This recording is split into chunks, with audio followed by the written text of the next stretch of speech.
नेपाल किन नबने अझ इतिहासले सोध्छ प्रश्न। तर हरेक बिहानमा देखिन्छ सपना बनाउने सम्झन भावनाको रिस। राज्य शक्ति महामानव आइसकेका छन्, तर महामानव त एउटा नाम मात्रै हो। नेपाल बनाउने क्षण हो जब जनताको आफै महामानव बन्छन्। पर्खाइ होइन कर्मको बाटो, शब्द होइन सत्यको घन्टी। नेपाल बन्छ तब जब हामी सबै आफैलाई नेपाल बनाउँछौँ, नेपाली भावना सम्झन्छौँ, तब मात्र नेपाल बन्छ भन्ने आशा र दृढका साथ।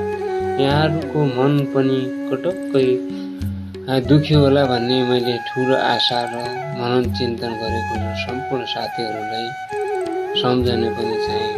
यो कार्यक्रम एउटा गजलबाट